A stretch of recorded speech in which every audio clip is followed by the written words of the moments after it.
താറാവെന്ന് വെച്ചാൽ മാസം തികയാതെ പ്രസവിക്കുന്ന കുഞ്ഞുങ്ങളെ നോക്കണ വലിയ നോട്ടം നോക്കണം. പരിചരണം അതാണ്. മാസം തികയാതെ പ്രസവിക്കുന്ന കുഞ്ഞുങ്ങളെന്ന് വെച്ചാൽ ഒരാളെ കയ്യിൽ നിന്ന് മറ്റേ കൊടുക്കില്ല. അങ്ങനെ കുറേ ഓരോ പ്രശ്നങ്ങളുണ്ടോ. കായൽ പരപ്പും താറാവുകളുമൊന്നും ഒരു പാലക്കാടുകാരന് അത്ര പരിചിതമായ സംഗതികളല്ല, താറാവ് കൃഷി പ്രത്യേകിച്ചും.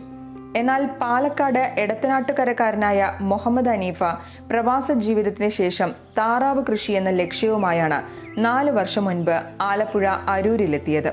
കുട്ടനാട്ടിലും സമീപ പ്രദേശങ്ങളിലുമാണ് താറാവ് വളർത്തലിന് സാധ്യതകളെന്ന് കണ്ടായിരുന്നു ഈ പറിച്ചുനടൽ. ഒരു താറാവ് ഫാമിലായിരുന്നു തുടക്കം. ഇപ്പോഴത് 3 എണ്ണത്തിലെത്തി നിൽക്കുന്നു. ശ്രദ്ധയോടെ പരിചരിക്കാനും സമയം മാറ്റിവെക്കാനും തയ്യാറാണെങ്കിൽ താറാവ് കൃഷിയിൽ ആർക്കും വിജയിക്കാനാകുമെന്ന് കാണിച്ചു തരികയാണ് ഹനീഫ. 10 വർഷമായിട്ട് സൗദി അറേബ്യയിലായിരുന്നു. അത് സൗദി അറേബ്യ പ്രവാസ ജീവിതമൊക്കെ അവസാനിച്ച് ഇവിടെ ആലപ്പുഴ ജില്ലയിൽ അരൂര് എന്ന സ്ഥലത്ത് ആണിപ്പോൾ എൻ്റെ ഫാമുള്ളത്. താറാവ് കൃഷിയാണ്. താറാവ് കൃഷി എന്ന് വെച്ചാൽ നല്ലൊരു സംരംഭമാണ്. പക്ഷേ ഇത് നോക്കുന്ന രീതിയിൽ നമ്മൾ നോക്കിക്കൊള്ളണം. എങ്ങനെയാണെന്ന് വെച്ചാൽ നമ്മൾ കറക്റ്റ് ഷാർപ്പ് ടൈമിംഗ് ആയിരിക്കും. ഫുഡിങ് ഷാർപ്പ് ടൈമാണ്. അതായത് രാവിലെ നമ്മൾ ഒരേ ടൈമിൽ ഇതിനെ കൂടുന്ന് പുറത്തിറക്കണം. അതേമാതിരി വൈകുന്നേരം ഒരേ ടൈമിൽ. നമ്മൾ വൈകുന്നേരം എന്ന് പറയുമ്പോൾ നമ്മൾ 6 മണിയുള്ളത് 7 മണി ടൈം, ബാങ്ക് ടൈം 7 മണിയാവും. ആ ടൈമിൽ അത് കറക്റ്റ് നോക്കിയും കൊണ്ടും ചെയ്യണം. നമ്മൾ ഏകദേശം ഒരു ദിവസം 4-5 തവണ ആയിട്ട് ഫുഡ് കൊടുക്കുന്നുണ്ട്. രാവിലെ കൂട്ടിൽ ഇറക്കുന്ന ടൈമിൽ അരി കൊടുക്കും. പിന്നെ ഷാർപ്പ് ഒരു 9 to 10 അകത്തായിട്ട് ചെമ്മീത്തല കൊടുക്കും. പിന്നെ 12 മണി, 2 മണി, 4 മണി, പിന്നെ വൈകുന്നേരം 5:30-6 മണിയായിട്ട് അരി കൊടുക്കും. അതായത് നമ്മൾ കുഞ്ഞുങ്ങളെ എങ്ങനെ നോക്കണോ അതേമാതിരിലെ കെയറിങ് ആയിരിക്കണം. അതൊരു 2 ദിവസം ആ കിടക്കുന്നതുണ്ട്, ആ തളർന്ന് കിടക്കുന്ന മാതിരി അതേമാതിരി ആകുമ്പോൾ അത് പിന്നെ ഒരു 4 ദിവസത്തിൻ്റെ മുകളിൽ പോവില്ല, അത് മരിച്ചു പോകും. അതൊക്കെ കാലിൽ മുള്ളു കൊണ്ട താറാവാണ് ഇതൊക്കെ. ഇതെന്തെന്ന് വെച്ചാൽ 2 ദിവസം കഴിഞ്ഞാൽ അതങ്ങനെ ഇനി മരിച്ചു പോകും. അല്ലാതെ ഇനി ഫുഡ് എടുക്കാൻ ഭക്ഷണം കഴിക്കില്ല. അങ്ങനെ കംപ്ലൈൻറ്റ് വരുന്ന താറാവിനെ നമ്മൾ മാറ്റിയിടണം. ഇല്ലാന്നെങ്കിൽ അത് മറ്റുള്ളവർക്കും ഒരു ഇതായി മാറും. ഏകദേശം ഇപ്പോൾ ഞാൻ 4 വർഷം ഇതിൻ്റെ അകത്തേക്ക് വന്നിട്ട് ഇപ്പോൾ 4 വർഷത്തിനിടയ്ക്ക് എനിക്ക് 3 ഫാമുണ്ട്, താറാവ് ഫാം. ഓരോരോ ഫാമിലും 1000 സംതിങ് താറാവുണ്ട്. ഇപ്പോൾ ഈ ഫാമിൽ തന്നെ 1350 താറാവുണ്ട്. പിന്നെ ഇതിൻ്റെ അപ്പുറത്ത് വേറെ ഒന്നുണ്ട്, അതിലൊരു 1000 സംതിങ് ഉണ്ട്.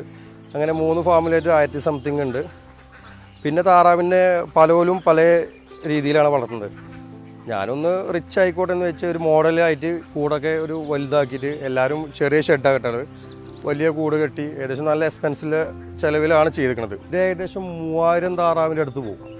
ഏകദേശം 2800-3000 താറാവും. നമ്മളിപ്പോൾ അത് കുറച്ചായതുകൊണ്ട് ചെറിയൊരു പോർഷനാക്കി മാറ്റിയിരിക്കുകയാണ്. ഏകദേശം ഇപ്പോൾ നമ്മുടെ കയ്യിലുള്ളത് ഇപ്പോൾ 1300 സംതിങ് താറാവുണ്ട്.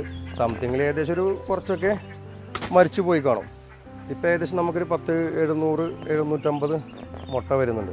നമ്മൾ ഏകദേശം ഒരു താറാവ് എന്ന് വെച്ചാൽ ഒരു 9 മാസം കണ്ടിന്യൂ ആയിട്ടും മുട്ട കിട്ടും നമുക്ക്. 9 മാസം, അതായത് ഒരു പ്രശ്നമില്ലാതെ രീതിയിൽ നമുക്ക് മുട്ട കിട്ടും. ആ 9 മാസം കഴിഞ്ഞാൽ ഇതിന് ചെറിയൊരു പൂട കൊയ്യുന്നുണ്ട്. പിന്നെ ഈ വലിയ പൂടുണ്ട്. ഈ വലിയ പൂട കഴിഞ്ഞാൽ ഏകദേശം ഒരു 45 ദിവസത്തോളം മുട്ട വരില്ല. മുട്ട ഉണ്ടാവില്ല എന്ന് വെച്ചാൽ 1000 മുട്ടയുള്ള താറാവിന് ഏകദേശം ഒരു 350-400 മുട്ട വരും. ഈ വലിയ പൂട വെച്ചാൽ ശരീരം അവരത് ചെറുതായി പോകും, അതായത് ഇളമിച്ചു പോകുമെന്ന് പറയും. അപ്പോൾ അങ്ങനെ ആയി കഴിയുമ്പോൾ പിന്നെ ഏകദേശം 45 ദിവസത്തോളം മുട്ട ഉണ്ടാവില്ല. അപ്പോൾ പിന്നെ ആ 45 ദിവസം കഴിഞ്ഞാൽ പിന്നെ കണ്ടിന്യൂ ആയിട്ട് വരും. ഏകദേശം ഒരു 1.5 വർഷം വരെ ഈ ഒരു താറാവിനെ കൊണ്ടു നടക്കാം. പിന്നെ അത് കഴിഞ്ഞ് നമ്മളത് കൊടുക്കുന്നത് ഇറച്ചി വിലക്ക് കൊടുക്കും. ഇറച്ചി വിലക്ക് ഏകദേശം ഒരു താറാവിന് നമുക്ക് 160 രൂപ 150 രൂപൻ്റെ ഉള്ളിലായിട്ട് കിട്ടും. നമ്മൾ ഇറക്കുമ്പോൾ ഒരു താറാവിന് വരുന്ന റേറ്റ് ഏകദേശം 250-300 രൂപ റേഞ്ച് വരെ ഒറിജിനൽ കുട്ടനാട് ചാരച്ചമ്പലിലേക്ക് വരുന്നുണ്ട്. ഇപ്പം നമ്മൾ ഇവിടെ ഒരു ടീം വന്നിരിക്കുന്നുണ്ട്.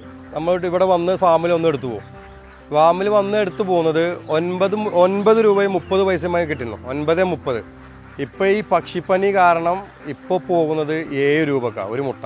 പക്ഷെ നമുക്ക് ഭയങ്കര നഷ്ടമാണത്. 7 രൂപയ്ക്ക് ഒരു മുട്ട പോകുമ്പോൾ നമുക്ക് ഏകദേശം 1.5 രൂപ ഒരു മുട്ടക്ക് നഷ്ടം വരികയാകുമ്പോൾ നമുക്ക് 3 ഫാമുണ്ട്.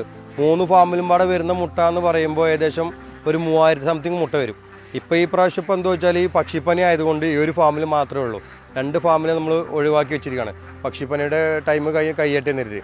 അപ്പോൾ നമുക്കിത് ഒരു മുട്ടക്കാണത് 7 ഇപ്പോൾ ഇന്നത്തെ റേറ്റ് 7 രൂപയാണ്. നമ്മൾ പടയിൽ പോയിട്ട് ഒരു മുട്ട വാങ്ങുമ്പോൾ 12 രൂപ കൊടുക്കണം. ആദ്യഘട്ടത്തിൽ പാലക്കാട് താറാവ് കൃഷി ചെയ്യാൻ ശ്രമിച്ചിരുന്നെങ്കിലും അത് വിജയം കണ്ടില്ല. അങ്ങനെയാണ് കുട്ടനാടിന്റെ സാധ്യതകൾ തേടിയത്. താറാവുകളുടെ പരിചരണ കാര്യത്തിൽ വലിയ ശ്രദ്ധ പുലർത്തണം. പാലക്കാട് ഒന്നാമത് ഒരു പ്രശ്നം എന്ന് വെച്ചാൽ ഈ ചെമ്മിത്തലല്ല. ഒന്നാമത്തെ പ്രശ്നം ചെമ്മിത്തലല്ല. രണ്ടാമത് എന്താ വെച്ചാൽ വെള്ളം ഇതൊക്കെ ഓക്കെയാണ്, പക്ഷേ പാടങ്ങളാണ്. ഈ പാടങ്ങളിൽ ഭയങ്കര വെയിലായിരിക്കും. ഇവിടെ ആകുമ്പോൾ എന്താ വെച്ചാൽ കുട്ടനാട് വെള്ളം ഇഷ്ടം പോലെ, പിന്നെ ചെമ്മിത്തല ഇഷ്ടം പോലെ, പിന്നെ നല്ല നല്ല ഫ്ലോട്ടുകളും കിടപ്പുണ്ട്. അപ്പോൾ അങ്ങനെ ആകുമ്പോൾ കുട്ടനാടാണ് ഏറ്റവും താറാവിൻ്റെ നല്ലൊരു സംരംഭം തുടങ്ങാൻ പറ്റിയത് കുട്ടനാടാണ്. അപ്പോൾ മറ്റുള്ള ജില്ലകളിൽ മോശം എന്നല്ല പറഞ്ഞത്. പാലക്കാട്, ഇപ്പോൾ ഞാൻ പാലക്കാട്ടുകാരാണ്. നമ്മളെ നാട്ടിൽ നിന്ന് നമ്മളൊന്ന് ഒരു വട്ടം ശ്രമിച്ചു നോക്കിയതാണ്, അപ്പോൾ അതൊന്നും വിജയിച്ചില്ല. ഇവിടെ ഏകദേശം നമുക്ക് 3 ഫാമുണ്ട്, നല്ല വിജയമാണ്. നമ്മളിതിൻ്റെ അടിഭാഗം എപ്പോഴും ക്ലീൻ ആയിരിക്കണം. നമ്മളിത് കൊടുക്കുന്നത് 3 സ്ഥലങ്ങളിലായിട്ടാണ്. ഇത് ഒരു ദിവസം ഇവിടെ കൊടുത്താൽ പിറ്റേ ദിവസം വേറെ സ്ഥലം, അതിൻ്റെ പിറ്റേ ദിവസം മറ്റൊരു സ്ഥലം. കാരണം എന്താ വെച്ചാൽ ഈ ചെമ്മിത്തല ഇത് രാത്രി വൈകുന്നേരം ഇത് മൊത്തം അടിച്ചു മാറ്റി കളയണം.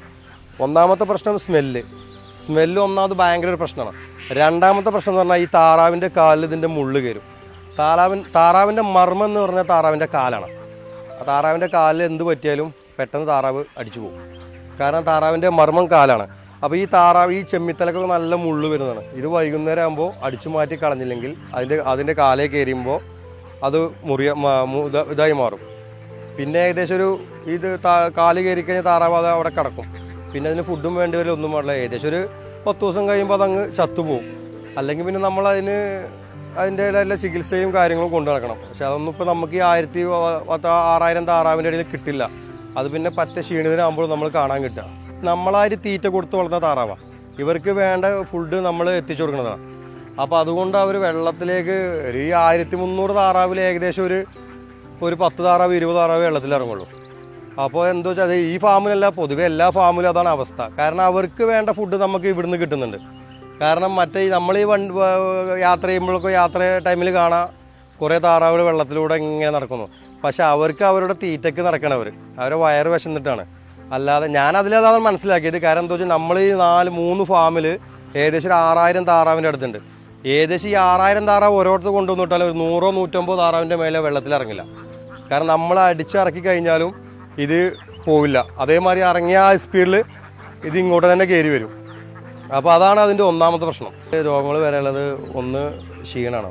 നമ്മൾ ക്ഷീണം വരുമ്പോൾ തന്നെ നമ്മൾ അതിൻ്റെതൊക്കെ മെഡിസിനും കാര്യങ്ങളും കൊടുത്തു കഴിഞ്ഞാൽ അതൊക്കെ അങ്ങനെ നിൽക്കും. പിന്നെ രണ്ടാമത് ഈ പച്ചമഞ്ഞൾ അരച്ചിങ്ങാണ്ട് നമ്മൾ വെള്ളത്തിൽ കലക്കി കൊടുക്കും. പച്ചമഞ്ഞൾ അത് നമ്മൾ ഇതേമാതിരി വെള്ളം കുടിക്കാൻ വേണ്ടി ഇതൊന്നും ഈ വെള്ളം വെക്കേണ്ട ആവശ്യമൊന്നുമില്ല. ഇവിടെ ഇഷ്ടം പോലെ വെള്ളം കിടക്കുന്നതാണ്. ഇതെന്താ വെച്ചാൽ നമ്മൾ ഈ വെള്ളം കൊടുക്കുന്നത് എന്താ വെച്ചാൽ ഇത് അവർക്കൊരു ശീലമായിരിക്കണം. കാരണം നമുക്ക് എന്തെങ്കിലും രോഗം വന്നു കഴിഞ്ഞാൽ ഇതിൻ്റെ അകത്താണ് നമ്മൾ പൊടിയൊക്കെ കലക്കി കൊടുക്കുന്നത് ഇതിൻ്റെ അകത്താണ്. അപ്പോൾ അതുകൊണ്ടാണ് നമ്മൾ ഈ വെള്ളം കൊടുത്ത് ശീലമാണ്. വെള്ളം ഇവിടെ ഇഷ്ടം പോലെ ഈ 4 ഭാഗം വെള്ളമാണ്. പിന്നെ ഇപ്പോൾ വരുന്ന ആളുകളൊക്കെ ചോദിക്കും, നമ്മൾ ചോദിക്കാറ് എന്തിനാ ഈ വെറുതെ വെള്ളം വെച്ചാൽ അവിടെ വെള്ളമല്ലേ.